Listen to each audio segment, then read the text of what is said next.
This is July 27, 2022. I'm Diane Barrett with the BE Collection. And today I'm presenting Your Vote, Your Voice, where people are speaking out about their opinions about the Roe v. Wade decisions. And I'm here with Pat Williams. Pat is an operating engineer in the city of Los Angeles. She's many other things, but she's been a big supporter of the collection, and I'm proud to have you here today. Thank you. I'm glad that you're doing this. Thank you. It's a great project. It's an important project. We think so. We'll look forward to hearing it. Okay, thank you. To begin with, I am horrified by what SCOTUS has done. I am horrified that 5 people in this country can make a decision that will so negatively and horribly impact so many women and families. It doesn't impact just women, it impacts entire families, it impacts the men, many men that are involved, but mostly it has to do with women. I cannot believe that these entitled human beings can make a decision that will have so many consequences, all of them negative, when a woman decides for whatever reason that she needs to terminate a pregnancy. I'm just horrified that 5 so entitled human beings get to make all these decisions when it doesn't impact their lives and it doesn't affect them one way or the other.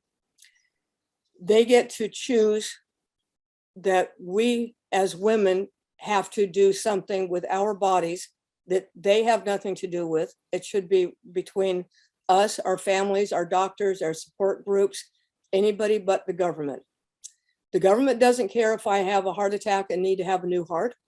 They don't care if I break a bone and I have to be operated on.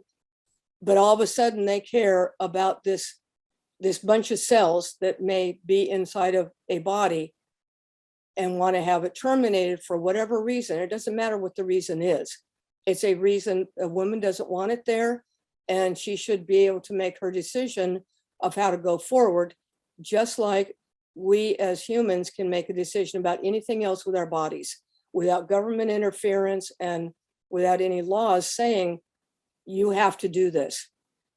In my opinion, it relegates women to a class of just breeding stock, because that's what they've done by creating this law. It puts us in a position very similar to what Hitler did in World War II.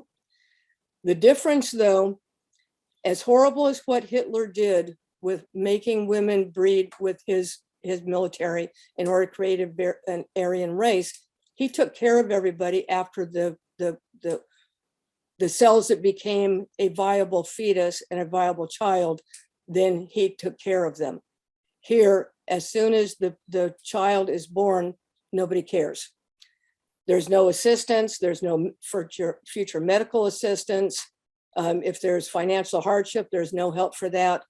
And that just adds to all of the social problems. So I'm horrified by this. I've known so many people in the mid to late 60s that ended up having to or choosing to get abortions. And the reasons were all over the board. A lot of it was because of rape or incest, and incest typically is rape. It just changes who is responsible, who the male is responsible. And some of them were a first time where a woman, a good friend of mine, was coerced into having sex by an older man who kept saying, you can't get pregnant on the first time out. And she did. So, I mean, the reasons are just all over the board. And for the government to come back and say your reasons are not valid and you have to carry this fetus to term, it is not right. So, and then we have in this country, we have HIPAA laws, which guarantees a person a right to their privacy over their medical issues. And yet all the HIPAA laws don't have any relevance here for whatever reason. You know, going back to a heart attack is covered. You don't have to tell anybody about it, but let somebody find out that you're going for an abortion, and all of a sudden everybody gets to have their say and put their 2 cents into it and force people not to get the proper medical care that they need. When this first came down in the early 70s, 1972, a lot of us that I knew at the time celebrated the fact that Roe v. Wade had passed the way that it did. And the celebration, it had two different points to it. One was for the future generation, where women no longer had to be so worried about having sex with a male, and that they knew that if something went wrong, if the birth control didn't work, whatever the situation was, and they got pregnant, that they would no longer be outside of the law in order to purge the fetus if that's what they chose to do. So there was a lot of celebration about that. But there was another point to it, and there was a celebration of women that I knew who had gone through the abortion process. And they were thrilled because what they went through was something that no other woman in this country was ever going to have to go through again. And that was that part of the celebration. One of my friends in particular called me immediately when she heard the news. I had known her since she was about 18. She had gotten brutally raped in San Francisco on her way to mass transit from visiting with her aunt for the day. As a result of that, she ended up getting a brain injury, which followed her for the rest of her life. It ended up causing epilepsy, and which she never had before. So she went through that. She ended up, because of her age and because of the time, and no resources to be able to get a back alley abortionist, which her family didn't want to do anyway, because of all the deaths that back alley abortionists had caused. They went the legal route. And the legal route for this 16-year-old kid was that she had to see 3 different psychiatrists and a couple of different medical OBGYN doctors. And every one of those doctors had to concur that it would be in her best interest to have an abortion. All the time that I knew her, and Barbara just died a few years ago, we remained friends for all those years. And throughout the years, she would bring it up every once in a while. And it wasn't about the abortion, the physical part of it, that upset her for decades. It was about the intrusion into her life, the fact that these 3 psychiatrists, all of them men, and the OBGYN doctors, again, all of them men, were holding the key to her having to carry this fetus out of, that was a response that happened as a result of a brutal rape, that she would have to carry it and then decide what to do with the child resulting from it. And she talked at length many times over the decades about how horrible that was for her. And when she called me, she said, "I am so glad that no other woman will ever have to go through this again. I'm just so glad that finally this country understands and is leaving everybody alone to figure out what they need to do for themselves and for their families, and to make the decisions that rightfully they have." So that's the other side of this decision about the happiness. And now here we are, 50 years later, it's jerked out from under every woman in this country. It doesn't affect me. I'm beyond those years. I haven't been involved with men for decades, but that's not the issue. And a lot of people are saying now, why are women that are not affected caring? Well, because we care on a greater level, because of the people that we know, because of the women that have gone through horrors. I knew a 17-year-old kid that got a back alley abortion, and she never would say what happened, but she got a back alley abortion, and she ended up getting a deadly disease that killed her within a month afterwards. I knew another woman that was 16, 17 years old.